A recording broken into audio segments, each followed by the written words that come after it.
Hello and welcome to another episode of the Public Health Spotlight podcast, brought to you by Panoramic Associates and partnered with the ADPH.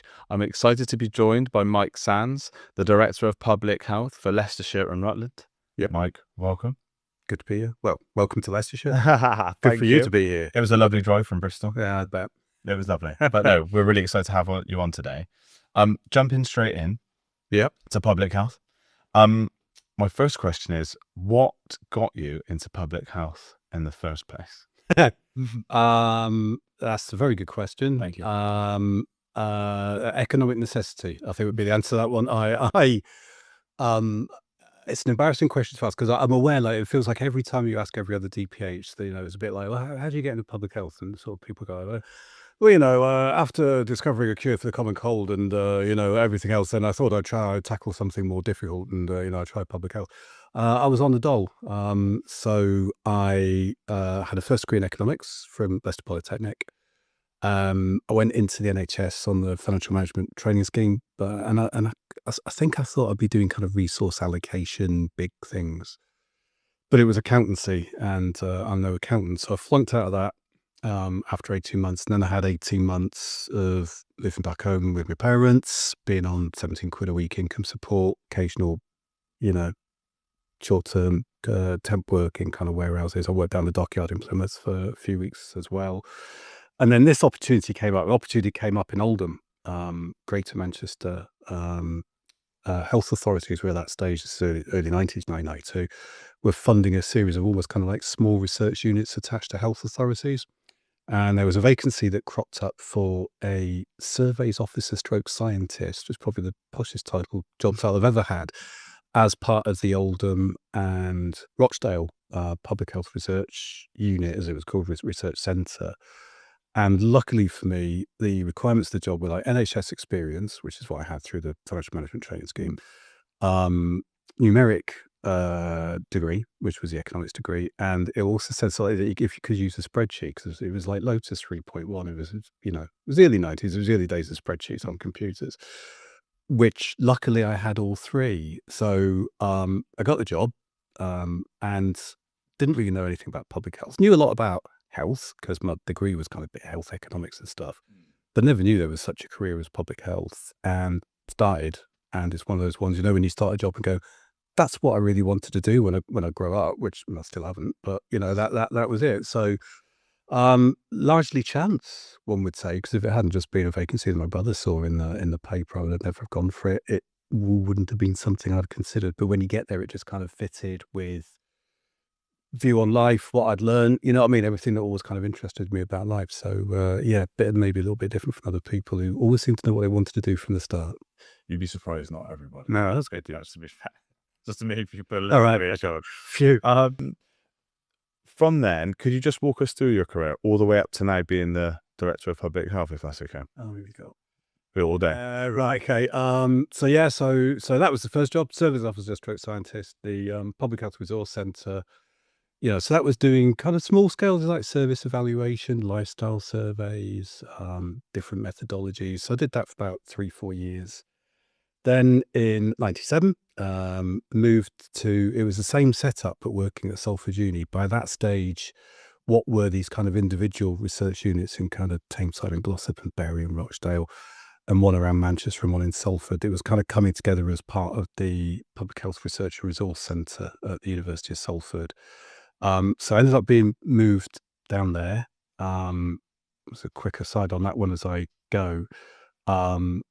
Because it was around about 96, 97, sort of health authorities had to make a kind of 15% cut in their running costs. Yeah. And the DPH in Oldham very kindly came to me and said, Mike, we've got to save 15%, and given the choice to you and a consultant, it's you. So they moved me to a fixed term contract in academia because it got me off the payroll.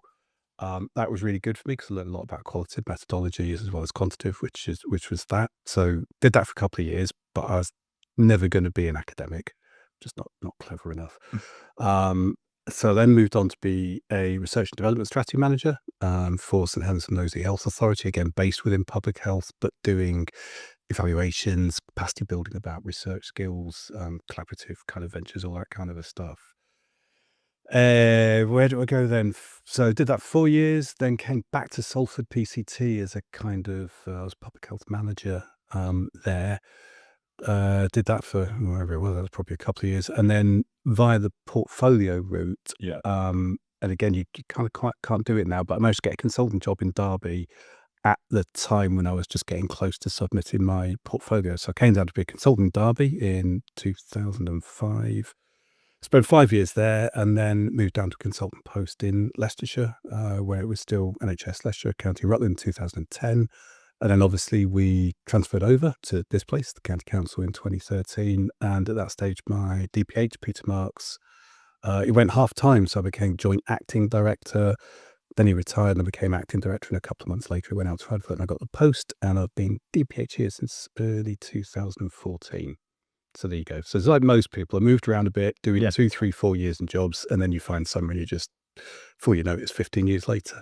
There you go. Thank you. Moving, like you say, across the UK, and obviously over a very long period of time now, how has your perspective changed on public health? Well, apart from being ever more cynical. Well, there is that. How's it changed? There's probably a couple of ways of looking at that. I mean, it was interesting when we spoke before, because it does make you do a bit of, retrospection, I suppose. Some of that perspective has just been more probably reflects that public health has changed just so much.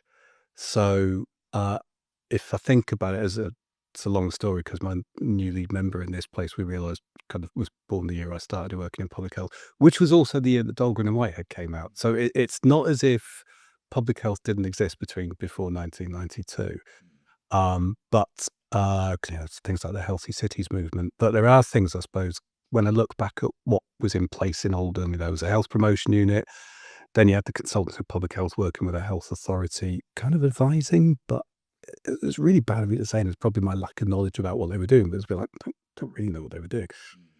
So I think about how public health has evolved. Did I ever think I'd see the day when, Smoking Kills white paper comes out in 97, led to smoking cessation team? To my mind, that was the first kind of public health service. So the idea that we'd have services like smoking cessation and weight management, the guys who sit outside this office, providing services for individuals in the population, our input into licensing reforms, that development of our input into planning and everything else, that perspective about what you can do in a public health job at a local area, I think has just changed immeasurably. So it does change your perspective in terms of looking at the local population, thinking you're not just reporting on and advising, you are doing things to them. And then I suppose in terms of moving around, that's probably been good for me, because you kind of get used to working, most of them, you work in kind of urban areas, 250,000 population. So you get used to sort of working in a particular way, your neighborhoods, it's going to be deprivation, it's going to be ethnicity. Coming down here and working in a kind of 750 population, 2-tier authority, and a relatively healthy population, but your kind of groups are different. It's your market towns, it's the caring population, it's your kind of gypsy Roma traveller population. That has been, it probably is it a different perspective. It makes you think a bit differently, I suppose, in terms of the populations that you serve and how you think about the populations that you serve. It's much more, if it's possible to be both bigger and more granular at the same time, because you think about different groups in the context of a bigger population. So that probably does change the way you think about that and the way you deliver your services, and obviously much more digital, because you're not able just to think about where do you put your hub where people can access it, because you're dealing with a bigger geography. So perspective both in terms of what we do and how we do it and how we think about populations. I say we because me and the team, but I suppose that's a personal journey too. Yeah, no, thank you. And you've got a very unique situation where you are a joint DPH of both Leicestershire and Rutland. So not many people have that. Yeah, it was only 12 or 13 it was, I think. Yeah, they definitely. Yeah. And how do you meet the needs of, or how do you deliver public health services to two different areas that I can imagine? That's the different. Sure, it's an ever-evolving relationship, he says, even after 12 years. I mean, the history of that would be, as I said, with the career journey, we were NHS Leicestershire, County Rutland. When we transferred over, Rutland is much smaller, so you got, Leicestershire 700,000 population, Rutland's 40. So we were never going to split into two teams. It was very much a 2P come to Leicestershire with an assumption, I think, and I can't remember the discussions now that we had, that we would somehow be in Leicestershire and we'd like do things once across both authorities. That didn't last very long because understandably, and I think there's been examples where people have tried joint DPH positions, but each authority wants to know that the DPH, the public health team, is working for them. Yeah. So quite understandably, I think politicians in Rutland were like, well, that's not going to work. What about our population? So we've developed over the years not different models, but there is an element as we're going through designing our service and think about needs of the population. You might have a framework. The statutory duty is still there to provide open access, comprehensive sexual health service. So you might have a kind of go out once for procurement, for service, but within that you might want to think about having kind of two different pages, if you like, in your contract. One of which takes account of the needs of the Rutland population, one of which is about Leicestershire. So we have probably developed that hybrid model of not having two entirely separate services, but you need to have one service, but make certain they're paying due account of the needs of the Rutland population. People might say, well, steer us between Leicestershire and Rutland, it's all fairly rural, but Rutland's got big military base. I think it's got the third highest percentage of serving personnel after North Yorkshire and Wiltshire. Yes. So you need to do something around that. That makes us a bit of a skewed population in terms of children and things. And then there's kind of getting things to fruition, which again is more about the politics of it. And that's really about knowing full well, they might only be 5% of the population, but they are 50% of the process. They've got their own cabinet, they've got their own scrutiny process, they've got their own SLTs. So you need to make certain that you've got your sign-offs at each individual stage of the process, which then enables to get to procurement. And the way we're doing this on camera, really. The trick is, Rutland colleagues are watching this, I never said this, you almost want to kind of talk to Rutland, make certain you're kind of Rutlandizing what you do, make them feel special, take it up the pillars, yeah, we're doing this for Rutland, we're doing this for Leicestershire. Both governance structures, the politics then agree, and then you go, oh, wouldn't it make sense to join it up and go at once, but it's better to do that and have that conversation about what the services are than trying what we did originally, which is do it once. People go, well, yeah, but where's the engagement, where's the localness? So and I suppose the only other bit on that is it makes it sound like we're one team, and we are. So Rutland have a bit of both. They would buy into the work of the core department that kind of serves Leicestershire Rutland by way of a service level agreement. But we have got kind of a small number of dedicated staff, part-time of one of my ADs, a day a week of my time, and then a couple of officers over there as well that work specifically on things like Rutland-wide determinants of health and the rest of it. So gowled around a bit, but I suppose we've got that kind of hybrid model of one team, but with a special bit for Rutland, which then works together. We've got services that span whether it's delivered in-house or commissioned, which are kind of one service, but taking account the needs of Rutland. And then you need to play the governance games to make certain you're doing it, and you're showing that you've given due regard to both populations. Definitely. Thank you for sharing that. Pretty interesting. What would you say? I'm not surprised. There's a joke. I was supposed to be a day a week secondment, which means I do 4 days a week here and a day a week working for Rutland. And I'm thinking, hold on, that never works. I'm 5 days a week for Leicestershire and a day a week for Rutland. Realistically, but that's the way it goes. What would you say the biggest benefits and challenges are having a joint DPH for Leicestershire and Rutland? Well, I've probably covered some of the challenges. Yeah. The challenges is are you joint? You're kind of joint, but you're not shared. You are essentially, I think. Well, it's not quite right. Some things are shared. So if you're responding to a health protection piece or you're doing a media interview, then there is that kind of doubling up. But there's obviously quite a lot where you are essentially operating as kind of one DPH and two authorities. So, you're double running. That's the challenges. I've talked about the politics. Clearly, that can take a little bit of working out even things like timescales. You want to get to a decision by X, but then you're mindful of Health and Wellbeing Board and scrutiny are just kind of meeting at different times and actually trying to tie that up. And then you need to be careful because if they get wind at a decision, not they, it can happen the other way around. If one authority thinks, well, hold on, they've made the decision, so you're not giving us much of you're not giving much of a get out clause here without demolishing the whole thing. Yeah, that needs a little bit of a little bit of teeing up sometimes in terms of kind of making certain people know where we are with terms of timescales. So there's certainly challenges around getting things done just because of process. You've then got two different authorities politically to deal with. For a long time, this place was conservative. Rutland was conservative. Currently, this place is a minority reform administration, and Rutland is a minority liberal administration. So that's an interesting dynamic. So there are a number of challenges. Although I do like working for both of them. I mean, I wouldn't We're doing that, right? yeah, oh yeah, a lot of bad challenges and that sort of. Yeah. Benefits. I'm struggling a little bit to describe benefits. But what does it give? I mean, there's a benefit hopefully to the system because in an LLR footprint, if there was 3 of us, 2 of me, and then Rob in the city, would it be difficult to get things done? Probably. Does it make it easier for NHS colleagues because we've only got the 2 of us to talk to? Probably.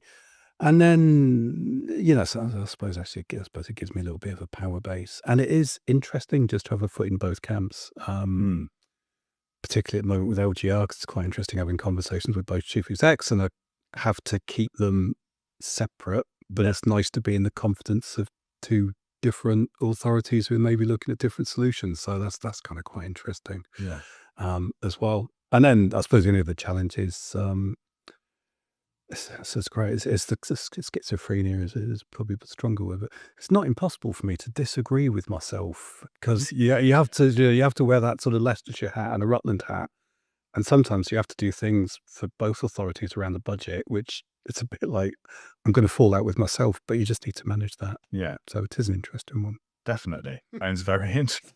Got your work back. Well, it's not as difficult as that, but it does take, it takes time to get to that kind of model, and that balance between what you do once and what you do separate, and how you kind of manage the relationships of working for 2. Because the whole point is making certain that they feel like they've got their own DPH. Yeah, no, definitely. I guess, probably be a good question to ask your team rather than yourself. You're not going to advocate it, but you've been here a very long time. So obviously, a long time. Love the opportunity. You love the challenge. Yeah. And most certainly you can tell you're passionate about it, which is nice. It's different. There's different out there people, not Rutland, but I mean, it's very affluent area. It's very healthy. But because it's smaller, you do get to appreciate it's not, again, I think it's maybe a failing of public health, tend to look at broad brush kind of data and go, that's our deprived area. For Rutland, it's a joke, but it's true. When I started, and you get used to talk about teenage pregnancy rates, and you talking to people in Rutland, it was like, well, there was 8 last year, and we all know the families. And it just makes you think about the individual in the context of public health work. So actually thinking about real pockets of deprivation, like that house on that street, or that part of an estate, it's a good challenge to sort of bear in mind. It helps you just connect with people, I think. Yeah. So with your involvement in the LLR ICB, how has your collaboration across sectors impacted public health challenges? If I think about where the ICB is and where its challenges are, massive challenge financially.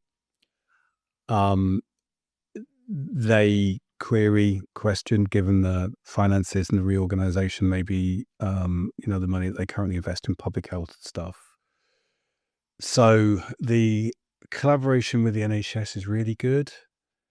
It's just that bit about prevention and where the ICB comes into it, which is kind of really difficult. It's not supposed to be critical of my colleagues.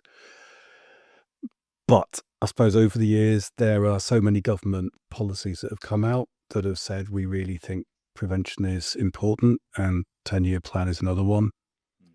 But when push comes to shove, do we ever see the money flow through into the NHS for them to do their bit of the helping us with our public health challenges? Not really. And my fear would be, given the financial strictures on the NHS, that will carry on.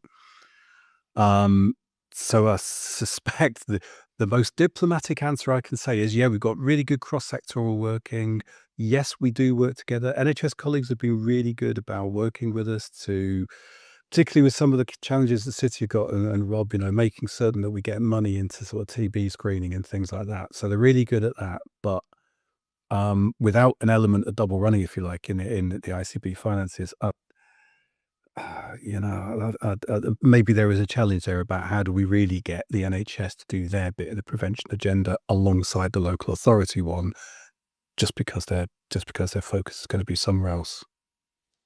He says. So you've been involved in initiatives like the HDRC. Can you share a key highlight from this work, and how's it impacting health inequalities in the region? Yeah, we're still fairly early days. So Health Terms Research Collaboration, HDRC, we're in year one of our 5-year funding. Number of colleagues who are kind of watching know there's 30 of us around the country. Yeah, I mean, from my point of view, it's been an awful lot of fun being involved in the bid and the development year and now year one. It just gives us sort of bit of space outside of the grind of the day job, if you like, to think about wider determinants and about research and coming back to the career journey. You know, I'm never going to claim to be the world's best researcher, but it's kind of where I started out. So it's nice to almost come back to things about bids and research and do a bit of that. So it's been, it has been and continues to be a nice little adjunct or add-on to the day job, because I'm co-director along with Zaf, who's the assistant chief executive in the county council. Where we got to so far, answering your question about health inequalities, the early days bit is we've done a lot of good work in terms of engaging with the public around wider determinants and what they see as being the priorities in their life. It's enabled us to maybe highlight within the authority different ways of engagement. So doing things like citizens assemblies, citizen panels, patient and public advisory groups. It has kind of brought a little bit into the authority around different ways of engaging, as well as helping us with our priority setting.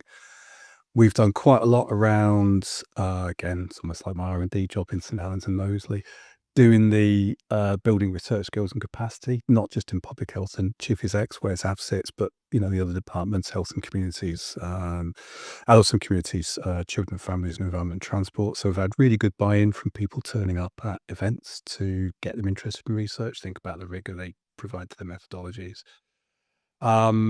We need to get to the stage with the HDRC, and let's face it, already in 1 year of a 5-year funded program, of kind of doing that bidding for research funds to really enable us to do the research into health inequalities. But we've got some kind of quite nice stuff in collaboration with our local unis, Loughborough and Leicester and de Montfort, just in terms of PE backing on their research. So the sort of short answer to your question is, do I think, has the HDRC moved the dial on health inequalities full stop at the moment? No. Am I really enjoying that kind of process of actually having 5 years of funding to help you work through, build your capacity, engage with the public, think about your priorities, and then move on to getting into doing the research bit? Then that's just been great. The other lovely thing with HDRC is, as she said, went to a kind of national event in Leeds back in June. And at that event, where the kind of group representatives of 30 of us were there, it's just like HDRCs themselves had a really nice family feel. So you kind of think you're just a unit within the county council, but you got everybody else. I managed to bump into a few colleagues, from past jobs who I hadn't seen for ages. So there's a few of us have washed up in HDRC world as well, which is kind of really nice. But yeah, that's been really nice.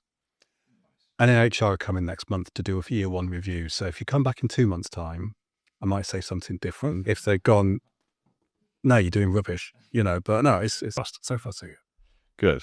Good. Now talking around your team. So I know when we previously spoke. Lovely team. Couldn't the best team in the world. Best team in the world. That's all they're going to get at me.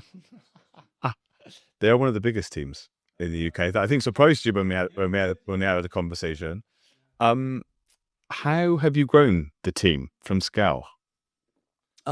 Yeah, I hadn't thought. I knew we got one of the biggest. I think Derbyshire had one as well. I mean, it makes it sound like we're bloated, doesn't it? So I just got to spend all the grant on staff. There's probably a couple of reasons why it's bigger.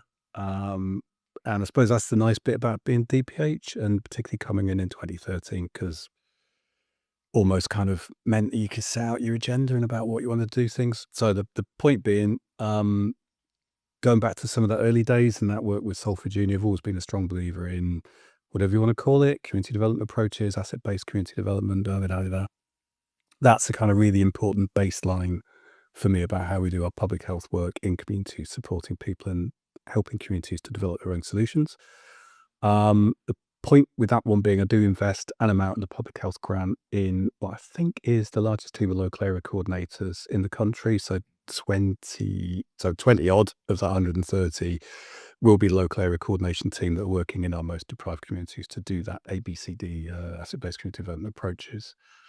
And then the other bit, which I suppose wasn't 2013, but thinking about the cuts in the public health grant that came along 2015-ish for a few years. I don't want to make a virtue of austerity, but it did force the issue in terms of how do we keep delivering services on a reducing budget. So there was a deliberate decision on my part to where we could bring services in-house from our commissioned providers, we do so on the grounds it was cheaper. Started with the smoking cessation service, brought that in-house in about 2016. The upshot of that being we moved to a more digital model. I still look at it and go, we're actually generating more quitters than we've ever done, but on a third of the budget that we had back in 2015. So there is an efficiency argument in there. And over time, we've extended that. So weight management service, again, I'm looking out the door because that's where they're based just there. So I've got smoking cessation services in-house, got local area coordination team, weight management has come in-house too. The oral health promotion team, there's probably others that I've forgotten. So it was a deliberate sense of bringing them in-house, partly driven by financial efficiency. There has been a number of spin-offs. It is nice, as you can tell, to some like the teams out there, they're not commissioned from elsewhere. I think that kind of helps with members because it maybe can be difficult for public health to explain to members, particularly not au fait with kind of NHS practices to, oh, what are you? Well, I am a strategic commissioner of these services. Whereas actually, if we can just point at staff and go, those staff there, part of the county council, and they deliver this number of quits for your constituents or that person there, like John, he's your local area coordinator for this area of Leicestershire, and you'll see him out there. It just helps in terms of visibility. And I suppose if you're being honest, I mean, it's not empire building, but, councils, figures count, you know what I mean? There's sort of something about councils, isn't it? It's sort of like the size of your budget and the size of your team kind of does count. So it probably helps, although we're still a very small team compared to the rest of the council, that it probably just helps that we have got some weight, some sort of visibility, if you like, in there. So I'm sure there's other benefits, but it's financial efficiency, and it's easy to then say, look what we do. Definitely. And I would assume that it would help deliver public health services because you have everyone in, easy to just grab someone, collaborate. Yeah, I mean, I guess it does. I mean, it makes it sound like if you got a commission thing, then you haven't. But I mean, the flip side of that is actually got really good commissioners and strategic leads that do all the kind of contract management and do have that grip.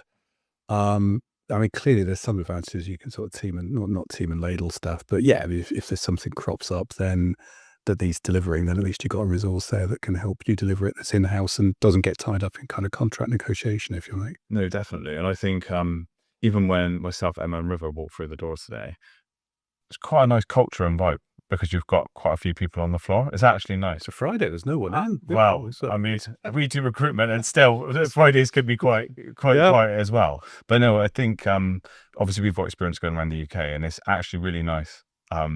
When there's actually a bit of atmosphere and people are talking and people can collaborate and it's easy. So no, it feels the feel is nice as well. When we're done, you'll see on the filing cabinet outside, right? There's like mince pies and biscuits. Oh, we'll have to see those. Yeah.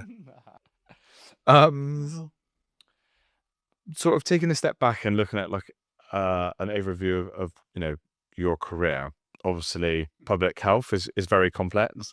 Not retired yet. Down to Cornwall for a little bit of Devon, potentially soon. What have been some of the most significant obstacles that you've faced and how have you overcome them? What's got in the way over the years? Money. I mean, I talked about the budget cuts. I think, my grant, public health grant for Leicestershire is still on a per head of funding population less than it was back in 2015. So the idea that somehow you can make things better and not face obstacles when you've been working essentially on flat cash for 10 years is one. So money talks. Much so grateful for the increase in the grant last year. It's still not quite got back up to where it was 10 years ago. there is always the politics of stuff. I mean, I talked about the kind of changing nature of the color of the administrations in Leicestershire and in Rutland.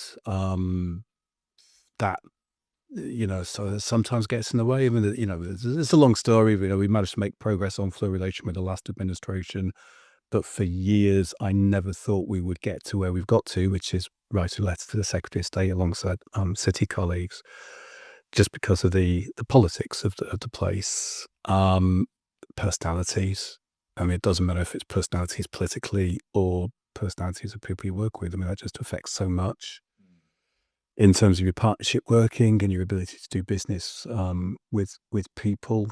And then, since it is a bit of a career reflection chat, if you like, and has been around a few years, that multiplicity of organizational changes, just do you ever get the stability to kind of see things through and be clear about where they are? I mean, particularly with the NHS, there seems to be reorganization every 3 years. So, you'll always get individual obstacles and challenges, but it is probably those kind of big ones which are around money, people, politics, organizational churn. If we just had that stability and the stability of funding, then maybe it'd be easier to make progress. Yeah. Are there any specific projects or programs of work? I know we were chatting about COVID before. I think most DPHs that we speak about is around COVID. That's definitely always going to be one of the biggest ones. As a consultant, as a joint DPH, one or two that really stand out to you? There's so many, isn't there? Try as you might, I think any DPH or public health professional that worked through COVID, if you went like, how is your career going to be defined? I mean, it's 1992, so it's be 33 years next month. I've been working in public health. If I was to die tomorrow in a tombstone, what would it say? It was like, well, he did COVID, and there was this other 32 years, but nobody remembers that. And I look back on that and think there are so many bits in there that I would celebrate. Even in the sort of Derby Days consultant, I haven't spoken much, but I was thinking the other day, we got to be a wave 1 bowel cancer screening pilot. I was involved in rolling out HPV vaccination. There was a lot going on in that 25 to 2010 spell, which I could look back and go, actually, yeah, that was career defining. I talked about smoking kills and smoking cessation. I never managed that service in Salford, but I managed the manager, and being part of that kind of early days of public health services was really something else. So I mean, it's got to be COVID. I suppose different ways of asking the question is like, what will define my career is going to be things like COVID, because that's going to be the obvious thing. If I think about things that defined my career in terms of pivotal moments which took me on the path, if you know what I mean, because it's slightly different. It's almost like what made you get to where you are, as opposed to when you look back, what would you reflect on? Probably a combination of sort of chance support from DPH. So Diana Forrest, who was then the DPH in St Helens in Knowsley, St Helens and Knowsley, it was her that put me forward to what was called the Socrates program, that then became the Masters in Applied Public Health. Why she wanted me to go forward, I don't know. But, I wasn't planning on doing a master's. I had a master's in health research, but it was an opportunity to come along. My wife was doing a PhD. From my point of view, it's like, well, you're going to be tied up doing a PhD, so it keeps me off the streets. If I hadn't done that master's, then I wouldn't be in a position I would now. So one might say that was a moment that changed the course of my career. When I started, of course, I could never have done this job because I'm not a medic. I'm still in the days when you can be a DPH unless you're a medic. So that kind of opening up of the training scheme, even though I'm portfolio route, would be another one, which again, there is a moment that defined the career path that I could take. And in terms of learning, I was thinking about the aspirant DPH course. So I was in wave 1 of that, because that was 2013. And I was thinking after we spoke, and I've said this to other colleagues as well, that time when so it's 50 of us, because there was supposed to be like alleged 50 vacancies were going to happen at DPH level in the transition. That's when there was our cohort of 50. So we're all in this kind of thing in Nottingham, this kind of 2-day residential. And first night, so we did the day's work. It was all jolly good. And then we had a meal and hit the bar and had a few too many cans of port. So the next morning, I can remember sat there feeling with colleagues and a bit of a thick head. And there's a guy, and I had to look him up. I think he was called Erwin Turbit. I couldn't find him, but he was a kind of change management leadership kind of guy from Warwick Uni. But his background was Northern Irish police service, and he'd been part of police in the Drumcree parades back in the late 90s, early noughties. And anyway, and he took us on a session about complex adaptive system change and stuff. But his starting point, bearing in mind, sat around the table with a thick head, he kind of went like, what do you do? Oh, we all work in public health. So that's great. What's your obesity figures like? Oh, they're getting worse. Well, you're not very good at your job, are you? And I remember, and you can see, put people's backs up. But I remember sitting there going, strap yourself in. This is going to be a lot of fun. You can either like get a bit peed off with what he was saying, or else kind of run with it. And he was brilliant, because at the end took us through everything to do with complex adaptive systems change and management, and thinking about your kind of spheres of influence and how do you go about making decisions and all of that. I can still see the slides in my mind, was just fantastic. And I think that was in its own way a nice little career defining moment in terms of thinking what you want to be doing as DPH and who you need to work through, and just giving you that system to think about how you change. So career defining comes in many different moments, but it's been good to reflect on kind of, other than the career journey, what were the points that maybe got me to where I am, and then what did I take from some of the things that people have told me. Thank you. Really interesting. And then flipping that on you again, which is, if anyone who's in their early career of public health, and looking ahead, what advice? Don't say don't. Don't say don't. What particular advice would you give them? Or maybe a pub, leave now. Or maybe a better framed one. This might be a good one for you. If you could ask or give your younger self a bit of advice, what would that one piece of advice be? There we are. Silence them. What is there? How much younger? No, it's unfair. What would I do? There is something about playing the long game. I guess a lot of people, we've all got a passion to change things. But if I think about the fluoridation example, would I support fluoridation? Yeah. Would I have wanted the councils to have signed a letter to the Secretary of State supporting it? Yeah. Was it ever going to happen? No. And you can get that kind of feeling that nothing's going your way. But coming back to kind of reflecting on my career, it's not over yet, but I'll accept it's probably in its second half now. Yeah, exactly.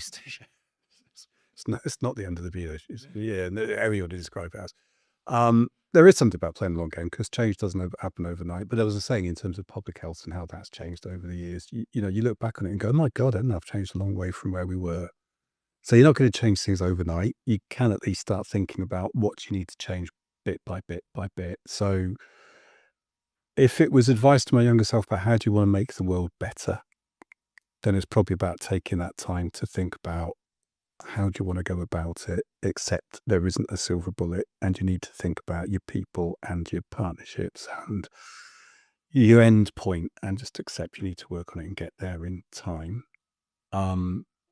If it was advice to my younger self about my career development, which we're just talking about, that's kind of difficult. I've been very lucky, as I say, I couldn't have been a DPH when I first started out. Then the portfolio route came along.